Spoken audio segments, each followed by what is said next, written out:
சமீபத்தில் family cases பார்க்கக்கூடிய அட்வொகேட்ட பேசும்பொழுது நிறைய ஹஸ்பண்ட்ஸ் வந்து சைக்கோவாக இருக்காங்க அப்படின்னு ஒய்ஃப் எல்லாம் கம்ப்ளைண்ட் பண்ணுறாங்கன்னு சொல்கிறாங்க. தன் மனைவியை இன்னொருத்தர் கூட இருந்துச்சுன்னா ஒரு சந்தோஷமாயிருது.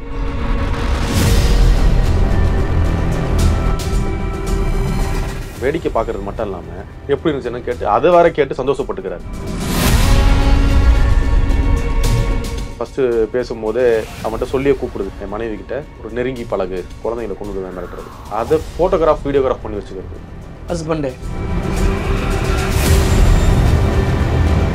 ரெண்டு பேரும் ஒன்றா சேர்ந்து லிக்கர் அடிக்கிறது, கஞ்சா, அந்த மாத்திரைகள், அந்த ஊசிகள்லாம் யூஸ் பண்ணுறது. அவர் என்ன பண்ணுறது, சக தோழர்கள் வேலை செய்கிறாங்களே அவங்களோட சேர்ந்துட்டு பார்த்தீங்கன்னா நீங்கள் அவங்ககிட்ட போய் பேசும்போது உலகத்திலேயே அவனை மாதிரி ஒரு ஜிம்மான பர்சன் நீங்கள் பார்க்க முடியாத மாதிரி பேசுவாங்க. அவங்ககிட்ட மனைவி வந்து உங்கள்கிட்ட சொல்லிச்சு, சார் இந்த மாதிரி இருக்குது சார், இந்த மாதிரி ஆச்சு, எனக்கு காப்பாற்றுன்னு சொன்னால் அவ்வளோ நல்ல பையன் கிடைக்கவே கிடைக்காதுமா. சமூகத்தை தெரியவே தெரியாது. இந்த சைக்கோ ஹஸ்பண்ட்ஸோடைய பிஹேவியர்ஸ் எல்லாம் எப்படி இருக்கும்? உங்களுக்கு அந்த பிஹேவியரே தெரியாது, நார்மலாக இருக்க மாதிரி தான் இருப்பாப்பில். இப்போ நீங்கள் கூட ஏதாவது விஷயத்துக்கு கோவப்படுவீங்க, கோவம் பட மாட்டேன்.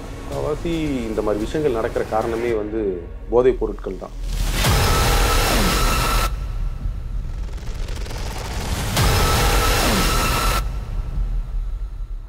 பெராண்டா ரேஸ் பேங்கிங் மற்றும் கவர்மெண்ட் தேர்வுகளுக்கான ஆன்லைன் மற்றும் ஆஃப்லைன் பயிற்சி. Nova Sangamam premium flats and villas at Manapakkam. For booking, contact 9564012345. Avni Cinemax Benz Media Private Limited வழங்கும் சுந்தர் சியின் அரண்மனை 4 மே 3 முதல் வெற்றி நடை போடுகிறது.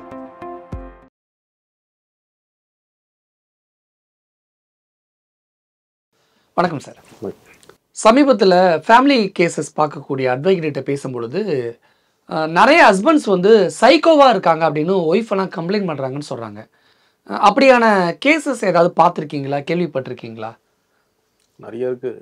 இது வந்து பார்த்தீங்கன்னா அரேஞ்ச் மேரேஜ் மட்டும் இல்லாமல் காதல் திருமணத்தில் செய்கிறவங்களும், லவ் மேரேஜ் பண்ணிக்கிட்டவங்களும் அப்படி சைக்கோவாக நடந்துக்கிறாங்களா? ஒரு சிலர் எப்படியான வகைகள் பார்த்தீங்கன்னா, இத்தனைக்கும் அவங்களுக்கு குழந்தெல்லாம் பிறந்து ஒரு மெச்சூர்ட் நல்ல ஒரு லைஃப், ஒரு 10 years 12 years மேலே இருக்கவங்களே தன் மனைவியை இன்னொருத்தர் கூட சேர்ந்து இருந்து பார்க்கறதுக்கு விருப்பப்பட்டு, அது ஒரு இருந்து பார்க்கறதுனா புரியல, ஒரு செக்ஷுவலாக இருந்து பார்க்கணும் இருந்துச்சுன்னா ஒரு சந்தோஷமாயிருது ஹஸ்பண்டுக்கு தன் மனைவியை. அதை அந்த மனைவி கிட்ட சொல்லி ஃபர்ஸ்ட் இனிஷியல் ஸ்டேஜில் கெஞ்சி அழுது அந்த அம்மா காலெல்லாம் விழுந்து எனக்காக கொஞ்சம் பேசு, ஆரம்பத்தில் பேசுன்றது, அப்புறம் சேர்ந்து சாப்பிடுவோன்றது, அடுத்தடுத்து அப்படியே வந்து லாஸ்ட்டாக செக்ஷுவல் இன்ட்ரெஸ்ட் கோர்ஸ் வச்சுக்க அப்படின்றது. இது என்ன மாதிரியான மனநிலை? அது பண்ணோட தான் அவருக்கு சந்தோஷமாக சாட்டிஸ்ஃபை ஆகுது அந்த கணவருக்கு. அவர் வேடிக்கை தான் பார்ப்பாரா? நின்று வேடிக்கை பார்ப்பார். வேடிக்கை பார்க்கறது மட்டும் இல்லாமல் இவர் சொல்கிறார் இல்லையா, அந்த இன்னொரு ஆண், அந்த ஆண் கிட்ட அவங்க மனைவி கூட இருந்ததை எப்படி இருந்துச்சுன்னு கேட்டு அதை வேற கேட்டு சந்தோஷப்பட்டுக்கிறார். அது ஒரு பெரிய பூதாகரமாகி நிறைய கம்ப்ளைண்ட்டுகள்லாம் கொடுத்துருக்காங்க. பட் ஆனால் அந்த விஷயங்கள் வந்து அப்படி நின்றுது. அதில் பாதிப்புக்குள்ளான அந்த பெண்கள் சிலவங்க வந்து மென்டலி இல்லாகி ஒரு சிலர் வந்து நம்ம அயனவமில் இருக்க அந்த மனநல காப்பகத்தில் அட்மிட் ஆகியிருக்காங்க. இந்த கேஸுக்கு பின்னாடி இருக்கிறவங்க யார்? பேரை கூட நீங்கள் மாற்றி சொல்லி கூட சொல்லலாம். யார், என்ன பண்ணிக்கிட்டு இருக்காங்க, எப்படி இப்படியான மனநிலைக்குள்ளே அவங்க தள்ளப்படுறாங்க, அதை பற்றி டீட்டெயில்ஸ் சொல்ல முடியுமா? இனிஷியல் வந்து பார்த்தீங்கன்னா, ஒரு ஆரம்பத்தில் இருக்கும்போது அந்த மனைவி வந்து ஒரு ஆசிரியை, டீச்சர், கணவரும் ஒரு ஆசிரியர். ஆரம்ப காலத்தில் அவங்க வந்து ஒரு சாயந்தர வகுப்பு டியூஷன் சொல்லியா, பள்ளிக்கூடத்தை டியூஷன் எடுத்துகிட்டு இருக்காரு. டியூஷன் எடுக்கும்போது டியூஷனில் வர அந்த 12ஆம் வகுப்பு படிக்கிற அந்த குழந்தைங்க கிட்ட இவர் அப்ரோச் பண்ணி பேசுகிறாரு. அந்த மாதிரி பார்த்துட்டு கேட்குறாங்க, மாதிரிலாம் பண்ணுறே குழந்தை வைக்கும்போது இவங்களுக்குள்ள மிஸ் அண்டர்ஸ்டாண்டிங் சண்டையாகுது. அதுக்கப்புறமா இல்லை இந்த மாதிரிலாம் பேசலை கொள்ளணும் போது திருப்பி இவர் இந்த அம்மா கிட்ட பேசணுன்னே இவர் என்ன சொல்கிறாரு, இல்லை எனக்கு வந்து உங்ககிட்ட பேசுறது கொண்டிருக்கல, எனக்கு அந்த மாதிரி என் கண்ணோட்டத்தில் நான் செக்ஷுவல் ரிக்வெஸ்ட் பண்ணணுன்ற கண்ணோட்டத்தில் நான் பேசலை, நார்மலாக நான் பேசினேன். ஏன் பேசினேன்னா, அந்த பொண்ணு உன்னை போய் லவ் பண்ணுறாங்க, லவ் பண்ணி என்ன பண்ணுவீங்கன்னு சொல்லி தெரிஞ்சுக்கிறதுக்காக நான் பேசினேன். அப்போ அந்த அம்மா கேட்குறது, நம்மளுக்கே 2 குழந்தைகள் இருக்குது, உனக்கு அதை பற்றி தெரியாதா, சின்ன பசங்க இந்த மாதிரி பேசணுமா, அந்த அம்மா வந்து முதல்ல போடுறாங்க. அப்போ என்ன சொல்கிறல, எனக்கு அந்த மாதிரி பார்க்குறதுக்கு வந்து எனக்கு பிடிக்குது, நான் பான் வீடியோஸ்லாம் பார்த்துருக்கேன், எனக்கு அதெல்லாம் பார்க்குறது நேரில் பார்க்கணும் எனக்கு ஆசையாக இருக்குது, விருப்பமாக இருக்குது. சரி, இந்த அம்மா வந்து லவ் பண்ணி கல்யாணம் பண்ணிச்சு, கணவர் ரொம்ப கெஞ்சி பேசணுன்னே சரி என்னதான் நீ பண்ணணும்னு சொல்கிற, இல்லை நான் சொல்கிறேன் என் ஃப்ரெண்டு இருக்காங்க அவங்ககிட்ட நீ பேசுறியா, என்ன பேச சொல்கிற, இல்லை நான் சொல்கிறேன் நீ அப்போ வந்தோன்னே பேசு, நீ சொல்லுங்க. சரி இந்த கணவருக்கு அந்த அம்மா என்ன பண்ண ஃபஸ்ட்டு சரியினுது பேசுது. இந்த அம்மாவை போட்டு மிரட்டுறான். நீ என்கிட்ட ஃபஸ்ட்டு பேசும்போதே அவன்கிட்ட சொல்லியே கூப்பிடுது. வந்தோடனே என் மனைவி கிட்ட ஒரு நெருங்கி பழகு அப்படின்றது. அந்த அம்மா வந்து அழியில் விட்டுனா இங்கே 2-3 வாட்டி சொல்லி பார்க்குறது அந்த கணவர். அந்த அம்மா கேட்கல போது நீ இப்படியே பண்ணிட்டு இருந்தா நான் தற்கொலை பண்ணிப்பேன் ஃபஸ்ட்டு மிரட்டுறேன். அந்த அம்மா சரி ஓகே தானே கணவர் செத்துட்டான பண்ணணும் சரி ஓகேன்னு சொல்லி அட்ஜஸ்ட் பண்ணுது.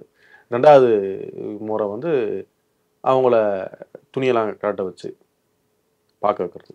அப்போ அந்த அம்மா இல்லை நான் முடியாதுன்னு சொன்னோன்னா இவன் ரொம்ப டென்ஷன் ஆகி குழந்தைங்களை கொண்டு தான் மிரட்டுறது. அப்புறம் இன்டர்கோர்ஸ் பண்ண வைக்கிறது.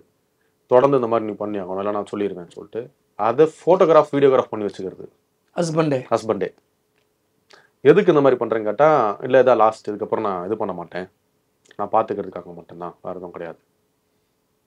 முடிஞ்ச உடனே திருப்பி இன்னொரு நண்பர் ரேண்டம் பர்சன்ஸாக ரோட்டில் போகிறவங்க கிட்டலாம் பேசி அவங்கள வந்து வீட்டில் பேச வைக்கிறது. நீ என்ன இப்படியே பண்ணிகிட்டு இருக்க, நீ இப்படிலாம் பண்ணனா இந்த வீடியோஸ்லாம் நான் வந்து நெட்டில் ஏற்றிடுவேன். ஒய்ஃபை மிரட்டுறாரு. அந்த அம்மாக்கு யார்கிட்ட சொல்கிறதுன்னு தெரியல, என்ன பண்ணுன்னு தெரியல. பயந்து அப்படியே போகுது. இத்தனைக்கு டீச்சர் அவங்க, இவரும் டீச்சர், ஒரு ரேண்டம் பர்சன்ஸோட அப்படியே ஓடுது. இந்த அம்மா வந்து சின்ன ரொம்ப சொல்ல முடியாமல் மனசுக்குள்ளே அப்படியே இருந்திருந்து மனநலத்தம் அதிகமாகி ஸ்லீப்பிங் பில்ஸ்லாம் எடுத்துக்கிறாங்க. அங்கே போயிட்டு அவங்க சோசியல் மீடியா ஸ்லீப்பிங் பில்ஸ் எடுத்தீங்கன்னா கேட்டோன்னா அங்கே போய் ஓடு அழுவுது. அவங்க வீட்டார்கள் வரும்போது அவங்க வீட்டார்கள்ட்ட சொல்ல முடியல, ஃப்ரெண்ட்ஸுக்கிட்டையும் சொல்ல முடியல, யார்கிட்ட போய் சொல்ல முடியுது விஷயத்த. யோசிச்சு நம்ம லாஸ்ட்டாக ஒரு மனநோயாளி ஆகி மனநல காப்பாற்றல செத்துறாங்க அந்த அம்மாவை. இந்த ஒரு விஷயம் தான் அப்படி இருக்குன்னு பார்த்தா ஒரு ஐடி எம்ப்ளாயி அவங்க நல்லபடியாக வாழ்க்கை நடத்திட்டு வராங்க. திருமணம் பண்ணி ஃபர்ஸ்ட் லிவிங் டுகெதர், அப்புறம் திருமணம் பண்ணிக்கிறாங்க. திருமணம் பண்ணிக்கிட்டு லிவிங்ல இருந்த ஒரு லவ் ஜோடி மேரேஜ் பண்ணிக்கிறாங்க. ஆஃப்டர் மேரேஜ் லைஃப் ஆனதுக்கப்புறமா 2 பேரும் ஒன்றா சேர்ந்து லிக்கர் அடிக்கிறது, இந்த கமர்ஷியல் அந்த NDPS ப்ராடக்ட்ஸ்லாம் யூஸ் பண்ணுறது, கஞ்சா அந்த மாத்திரைகள் அந்த ஊசிகள்லாம் யூஸ் பண்ணிட்டோன்னா இவர் என்ன பண்ணுறது, கணவர் என்ன பண்ணுறது, கூட சக தோழர்கள் வேலை செய்கிறாங்களே அவங்களோட சேர்ந்துட்டு இவங்க வந்து 3 பேர் 4 பேர் சேர்ந்து அந்த மனைவி கூட இருக்கிறது. இந்த அம்மாவுக்கு வந்து உடம்பு முடியாது, டெய்லி காலம் உடம்பு முடியல, நடக்க முடியல. எப்படி அக்செப்ட் பண்ணிக்கிட்டாங்க? போதையில் இருக்கும்போது பண்றது அந்த அம்மாவை ஃபுல்லா வந்து அவங்களுக்கு தெரியுங்களா என்னதான் இருந்தாலும் யாரும் ஆரம்பத்தில் ஏதோ நடக்குதுன்னு நமக்கு தெரியுது. அப்புறம் போக போக அந்த அம்மாவுக்கு ரொம்ப உடம்பு முடியாம போயிரு சிக்காறாங்க. அப்புறம் 3-4 பேர் யாரு? அவங்க கம்பெனியில் வேலை செய்யறவங்க, அவங்க கணவருடைய நண்பர்கள். ஹஸ்பண்டுக்கு எல்லாம் தெரியுமா? ஹஸ்பண்ட் தெரிஞ்சுதான் நடக்குதா? ஹஸ்பண்ட் சேர்ந்து என்ன பண்றாரு? அவர் சொல்லி அவங்க நண்பர்களை கூப்பிட்டு 3 பேரும் சேர்ந்து பண்றாங்க. இந்த அம்மா ரொம்ப உடம்புலாம் முடியாமல் போனதுக்கப்புறமா ஹாஸ்பிட்டலில் போயிட்டு எல்லாம் முடியல, எனக்கு தொடர்ந்து உடம்பு வலிக்குது என்னன்னு சொல்லி பார்க்கும்போது இந்த அம்மாவுக்கு வந்து PCOD ப்ராப்ளம் இருக்குது, குழந்தை பெற்றுக்க முடியாதான். அதை இவங்க மெயினாக வச்சுக்கிட்டு இந்த அம்மா கிட்ட இந்த மாதிரி இருந்திருக்காங்க. அந்த அம்மாவுக்கு வந்து அந்த இஷ்யூ இல்லாமல் இருந்துச்சு, அந்த அம்மா ப்ரெக்னென்ட் ஆகிருக்கும். ப்ரெக்னென்ட் ஆக முடியாத காரணத்தை தெரிஞ்சுக்கிட்டு அவன் இந்த மாதிரி விஷயங்கள் பண்ணியிருக்கேன். அந்த கணவர் 2 பேருமே ஐடி எம்ப்ளாயிஸ். இந்த மாதிரி ஆகுது. இந்த அம்மா உடல்நிலை சரியில்லாமல் ஊருக்கு போகிறாங்க. ஊரில் போயிட்டு அப்புறம் டாக்டர்கிட்ட செக் பண்ணும்போது டாக்டர் வந்து மருத்துவ ரிப்போர்ட்டில் கொடுக்குறாரு, நீங்கள் அதிகமாக இன்டர்கோர்ஸ் பண்ணியிருக்கீங்க, அதனால தான் உங்களுக்கு முடியாமல் இருக்குது, நீங்கள் சரியாக ஃபுட் வேறு எடுக்கலை, உங்களுடைய அந்த WBC செல்ஸ்ன்றது ரொம்ப கம்மியாக இருக்குது, அதனால் நீங்கள் ஹாஸ்பிட்டல் அட்மிட் ஆகணுன்றாங்க. இப்போ அந்த அம்மா சொல்லுது இல்லையே எங்களோட இல்லை, நீங்கள் நிறைய அதிகமாக இது பண்ணியிருக்கீங்க, உங்களுடைய இந்த பெண்ணுறுப்பானது ரொம்ப டேமேஜாக இருக்குது அப்படின்னு சொல்கிறாங்க. அவங்களோட பெண்ணுறுப்பு மட்டும் இவனுங்க வந்து இந்த புணர்க்கப்படலை, அவங்களுடைய ஆசன வாயிலும் புணர்க்கப்பட்டு வச்சுருக்காங்க. அவங்க அந்த அளவு உடம்பு சரியாமல் போய் அந்த அளவுக்கு ஹாஸ்பிட்டல் அட்மிட் ஆகிருந்து வந்தாங்க.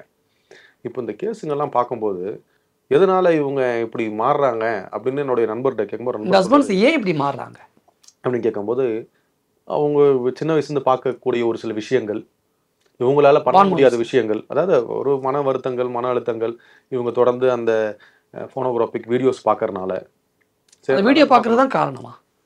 அவனுக்கு வந்து ஆட்டோமேட்டிக்காக அவனுடைய மைண்ட் செட் அந்த சென்ஸ் வந்து நம்ம இப்படி பண்ணால் அப்படி இருக்கும், இப்போ ட்ரை பண்ணி பார்ப்போம். இப்போ இருக்கவங்க தான் எல்லாத்தையும் ட்ரை பண்ணுறாங்களே, ஒரு ஆல்கஹால் அடிப்போம், ட்ரை பண்ணி பார்க்கலாம், வாழ்க்கை பிறந்தாச்சு ஒரு வாட்டி, நம்ம நல்லா இருக்கிற உலகத்தை அனுபவிச்சு பார்ப்போம் அப்படின்ற மாதிரி தான் அனுபவிக்கிறாங்க. அந்த மாதிரி இதையும் அனுபவிச்சு பார்ப்போம், ட்ரையலில் போகிறாங்க. ஆனால் பாதிக்கப்படுறது ஒரு பெண் தானே பாதிக்கப்படுது. திருப்பி அந்த மனநிலையிருந்து அவங்களால வெளியே வர முடியல. முன்னாடி கேஸில் அவங்க மன அழுத்தம் பட்டு மனநல காப்பகத்தில் போய் சேர்ந்தாங்க. இந்த அம்மா உடம்பு சரியாமல் ஒரு மோசமான நிலையில் போய் மருத்துவமனையில் இருக்காங்க. இது வெளியே சொன்னால் இதுவாயிரும்னு சொல்லிட்டு அவங்களுக்குள்ளேயே ஒருத்தர் புழக்கமாகி இறந்து போகிறவங்களாம் இருக்காங்க தற்கொலை பண்ணி. இதனால தான் ஒரு 3 நாள் ADG அவர் ரவி சார் இருக்கும்போது அந்த போனோகிராஃபிக் பார்க்குறவங்க அந்த அப்லோட் பண்ணுறாங்க எல்லாருமே நான் அரெஸ்ட் பண்ணிடுவேன்னு சொல்லிட்டு ஒரு தூக்கி இது உள்ள போட்டாரு. வச்சிடறாங்க. ஒரு டைமில் வந்து ரொம்ப அப்படியே அரசியல் புரசலாக இருந்தாலும் பயந்துக்கிட்டு இருந்தாங்க. அதுக்கு தான் விபிஎன்னு சொல்லி தனியாக ஒன்று போட்டு அதில் எந்த வெப்சைட்டை பார்க்குறாங்கன்றே தெரியாத அளவுக்குள்ள நம்ம மக்கள்லாம் கண்டுபிடிக்க ஆரம்பிச்சிட்டாங்களே. ஐடியில் இருக்குன்னு சொல்லவே தேவையில்ல, நம்மளுக்காக விஷயங்கள் தெரியாமல் இருக்கும். அவங்கள தான் அடுத்தடுத்து தள்ளிட்டு போயிட்டே இருக்காங்களே. இந்த சைக்கோ ஹஸ்பண்ட் வேற என்னெல்லாம் பண்றாங்க? சாப்பாடு இது பண்ண மாட்டானுங்க, செய்ய மாட்டாங்க, இந்த விஷயத்த பண்ணுவானுங்க. ஆனால் பார்த்தீங்கன்னா நீங்கள் அவங்ககிட்ட போய் பேசும்போது ரொம்ப தெளிவாக ரொம்ப நார்மலாக ஒரு இந்த உலகத்திலேயே அவனை மாதிரி ஒரு ஜிம்மான பர்சன் நீங்கள் பார்க்க முடியாத மாதிரி பேசுவாங்க அவங்ககிட்ட. இந்த புகார் அந்த அவன் அந்த மனைவி வந்து உங்ககிட்ட சொல்லிச்சு, சார் இந்த மாதிரி இருக்குது சார், இந்த மாதிரி ஆச்சு, எனக்கு காப்பாற்றுங்க சார் சொன்னால், அம்மா ஓமா நீ என்னம்மா பித்து பிடிச்ச மாதிரி பேசிகிட்டு இருக்க, அவ்வளோ நல்ல பையன் கிடைக்கவே கிடைக்காதும்மா, இந்த மாதிரிலாம் பேசாதம்மா, நீ தான் ஏதோ பிரமிப்பில் இருக்கம்மா, நீ தூங்கலை போல் வேலை செஞ்சுட்டு ஒழுங்காக போய் தூங்குமா, எனக்கு குடும்பத்தை பாருமான்னு சொல்லி நீங்கள் அந்த பெண்மணிக்கு தான் அட்வைஸ் பண்ணுவீங்க.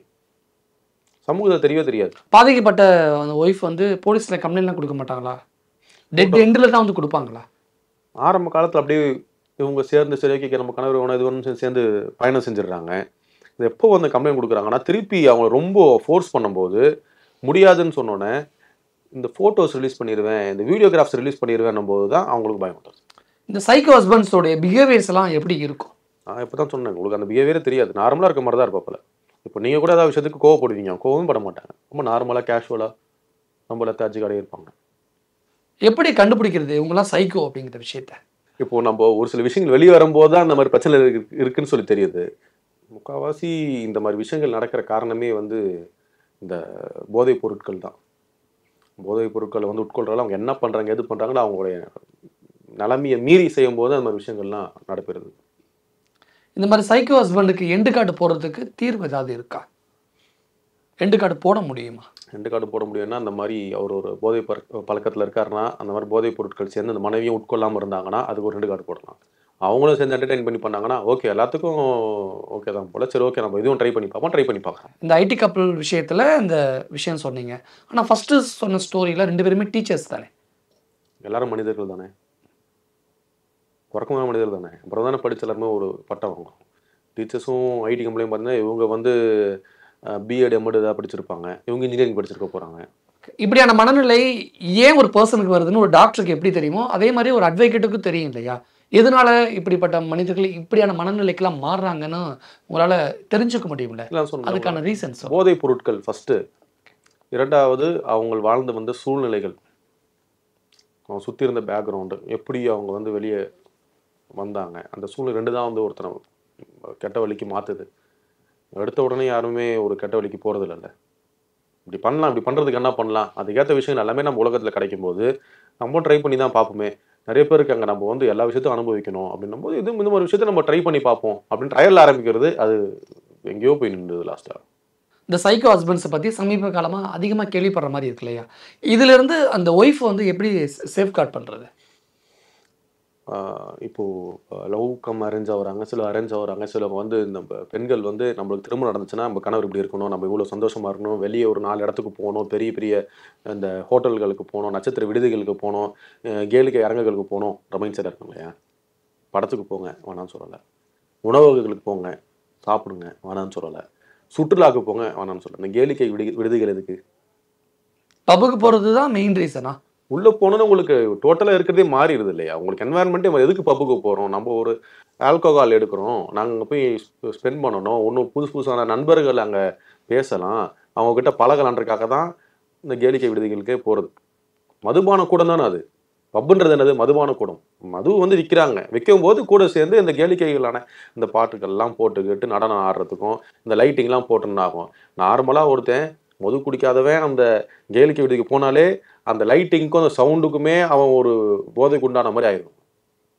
அப்படின்னும் போது மதுவோ இல்லை வேற ஏதாவது இந்த போதை பழக்கங்கள் இல்லை போதை வஸ்திரங்கள் உள்ளே போச்சுன்னா அப்புறம் என்ன ஆகும்? அவங்களோட மைண்ட் செட் எப்படி போகும்?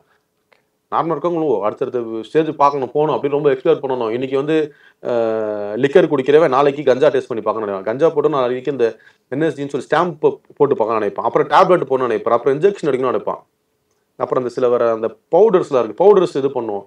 ஏன் இப்படி போகுதுன்னா இவங்க எடுக்கிற அந்த போதைப் பொருள் வந்து பத்தாதனால அடுத்தடுத்த ஸ்டேஜுக்கு போயிட்டே இருப்பாங்க. அது ரொம்ப ஈஸியாக கிடைக்க ஆரம்பிச்சோன்னா எடுத்து எல்லாத்தையும் உட்கொள்றது. அதனால இந்த மாதிரி ஸ்டேஜ் போதைப் பொருட்கள் இருந்து போகக்கூடாது. அதே மாதிரி தன்னுடைய பார்ட்னரான கணவரோ இல்லை மனைவியோ ஒரு சில விஷயங்கள் வந்து தப்பாக பேசும்போது அத்தோட அந்த விஷயத்தை வந்து பேசுறதுக்கு ஒரு ரெக்கார்ட் போட்டு நிப்பாட்டிடணும். அதுக்கு இவங்க நாங்கள் கணவர் தானே, நம்ம வந்து இவருக்கு ரொம்ப பிடிக்குமே, நம்ம பண்ணலாம்னு சொல்லிட்டு இவங்க கமா போட்டு தொடங்கும் போது தான் இந்த விஷயங்களுடைய விபரீதமாக ஆகி போய் கடைசியாக இவங்க பாதிப்புக்குள்ளாயிடுறாங்க. சைக்கோ ஹஸ்பண்டுடைய ஸ்டார்டிங் மூவுக்கு வந்து அந்த ஒய்ஃப் வந்து எப்படி ஹேண்டில் பண்ணணும்னு தெரியாமல் கொஞ்சம் கோட்டை விடுறதுனால தான் அடுத்தடுத்து பெரிய விளைவுகளை சந்திக்க வேண்டியிருக்கு. ஆமாம், கணவருடைய எதிர்பார்ப்புக்கு பூர்த்தி பண்ண நம்ம கணவர் தானே, அவர் ஆசைப்படுறாருல, அவருக்காக பண்ணுவோம் அப்படின்ற மைண்ட் செட்டில் அவங்க பண்ணும்போது தான் இது லாஸ்ட்டாக போய் ஒரு பேர் ஆபத்து அளவுக்கு விபரீதமான செயல்களை வந்து முடியுது பெண்களுக்கு. இப்போ இது வரைக்கும் நீங்கள் சொன்ன இந்த 2 கேஸ்லையுமே ஃபஸ்ட்டு கேஸில் வந்து அந்த பாதிக்கப்பட்ட ஒய்ஃப் வந்து ஒரு மென்டல் ஹாஸ்பிட்டலில் அட்மிட் ஆகிட்டாங்க. 2வது கேஸில் அந்த ஒய்ஃப் என்ன ஆகிட்டாங்க, அவங்க ஊருக்கு போயிட்டு அவங்களுடைய பேரண்ட்ஸ் கூடயே இருக்க ஆரம்பிச்சிட்டாங்க. ரொம்ப உடம்பு முடியாமல் ரொம்ப சிக்காகி ஆள்லாம் உடல் மெலிஞ்சு போய் இந்த கிராமம் லாஸ்ட்டாக டிவோர்ஸ் பண்ணிட்டாங்க. 2 கேஸுமே டைவர்ஸ் ஆயிடுச்சா? இந்த கேஸை பொறுத்த வரைக்கும் ஸ்டார்டிங்லேயே ஹஸ்பண்டை கூட்டிகிட்டு போயிட்டு சைக்காலஜிக்கல் ரீதியாக அப்ரோச் பண்ணியிருக்கலாமே. மாற்ற முடியாது. அதில் எவ்வளோ நாள் தான் நீங்கள் வந்து சைக்காட்ரிக்கிட்ட போய் டேப்லெட் எடுக்க முடியும்? மனதில் வந்துருச்சு, சார் டேப்லெட் எடுத்து கொண்டு வராங்க சைக்காட்ரிஸ்ட் டாக்டர் வந்து எவ்வளோ நாள் கொண்டு வர முடியும்? மருந்து முடியும். டாக்டர்கிட்ட போகும்போது நல்லவனா தான் பேசுவாங்க, டாக்டர் நான் மாதிரி வேலை செய்கிறேன் டாக்டர், தூங்கும் டாக்டர், எனக்கு தப்பாக மாதிரி பண்ணுறாங்க டாக்டர். அந்த வெளிப்படைத்தன்மை தான் டாக்டர் பண்ண முடியும். டாக்டர் வந்து இந்த மணிலாம் விட்டு சவுண்ட்லாம் போட்டு கண் மூட சொல்லிட்டு செக்லாம் பண்ணுவாங்க, டேப்லெட்ஸ் தான் கொடுப்பாங்க. எவ்வளோ நாளைக்கு அந்த டேப்லெட் எடுக்க முடியும்? ஒரு டேப்லெட் எடுக்கல, டேப்லெட் தூக்கி போட்டார், டேப்லெட் பதில் வேறு ஏதோ டேப்லெட்டை மிக்ஸ் பண்ணி எடுக்கிறாரு. அந்த மாதிரி மனநிலை அப்படி இருந்துச்சுன்னா அவங்க வந்து இனிஷியல் ஸ்டேஜ்லேயே ஒதுக்கிட்டு அவங்களுடைய வாழ்க்கையை பார்த்துக்கிறது நல்லது. என்னுடைய அபிப்பிராயம் அதுதான். இல்லை மீறி நான் வந்து என் கணவரை கண்டிப்பாக திருத்திருவேன், அவரை நான் கொண்டு போய் நீங்கள் சொல்கிற மாதிரி சைக்காட்ரி டாக்டர் கூட்டு போவேன், இல்லை இப்படி பேசுவேன் அப்படி பேசுவேன், நான் பார்த்துக்கிறேன் அன்பாக பார்த்துப்பேன், அது வந்து அவங்களே அவங்க தலையை மண்ணள்ளி போட்டுக்கிறாங்க சமம்.